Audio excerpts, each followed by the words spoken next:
지난 대선 과정에서 허위 발언을 한 혐의로 기소된 이재명 민주당 대표가 오늘 첫 정식 재판에 출석했습니다. 의도적으로 허위 사실을 공표했다는 검찰 공소 사실에 대해서 검찰이 발언을 왜곡했고 대장동 사업 실무자를 몇 번 봤다 해도 아는 사람은 아니었다고 반박했습니다. 현장에 나가 있는 취재기자 연결합니다. 홍민기 기자. 네, 서울중앙지방법원입니다. 이 대표는 지금 혐의를 적극 부인하고 있고요. 법정 상황은 어떻게 진행되고 있습니까? 네, 오전 재판은 점심시간을 조금 넘겨 12시 반까지 진행됐습니다. 10시 40분 재판이 시작된 직후엔 검찰이 이 대표의 공소 사실을 읽었는데요. 20여 페이지 분량의 공소장을 1시간 가까이 읽어내려가며 이 대표의 혐의를 설명했습니다. 이후엔 이 대표 측의 반박이 이어졌습니다. 이 대표 측 변호인은 먼저 검찰이 이 대표의 발언 내용을 변형했고 변형한 발언을 허위로 기소했다며 독특한 기소라고 꼬집었습니다. 대장동 사업 실무자인 고 김문기 성남도시개발공사 처장을 몰랐다고 말했다는 공소 사실에 대해선 사람을 안다는 기준은 상대적이라고 맞섰는데요. 한 번만 봤어도 안다고 말하는 사람이 있는가 하면 몇 번을 만났어도 모른다고 말하는 사람도 있다면서 이는 증거로 증명할 수 없다고 설명했습니다. 김 처장을 단독으로 만난 적도 없고 김 처장과 같은 팀장급이 600명이나 되는데 일일이 그를 기억할 수 있겠느냐고 반박하기도 했습니다.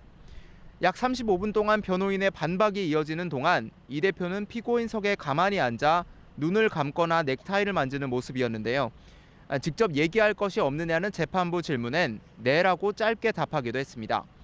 앞서 이 대표는 법원에 출석할 때에도 취재진 질문에 아무 말 없이 입장했는데요. 이 대표 입장 모습 직접 보시겠습니다. 사실에 대해서 어떤 생각이세요? 제주대 김문기 소장 몰랐다는 의견 그대로세요? 백현동 개발부지 의혹에 대해서 여전히 국토부 강요한다는 입장이십니까? 네, 오후 재판은 잠시 뒤인 오후 2시 20분부터 다시 시작되는데 김 처장과 관련해 검찰이 제출한 증거에 대한 조사가 이뤄질 예정입니다.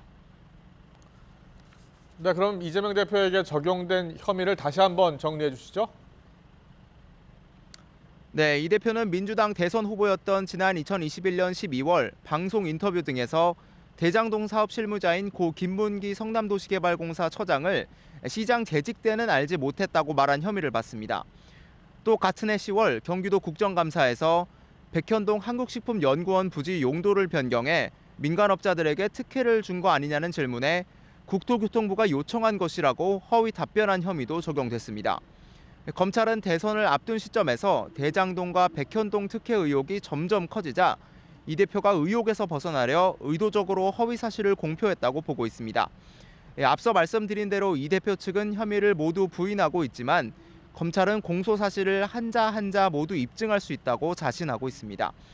양측은 재판 증인으로 김 처장의 유족과 유동규 전 성남도시개발공사 기획본부장, 김용천 민주연구원 부원장 등을 신청했고 이 가운데 김 부원장이 증인으로 채택됐습니다.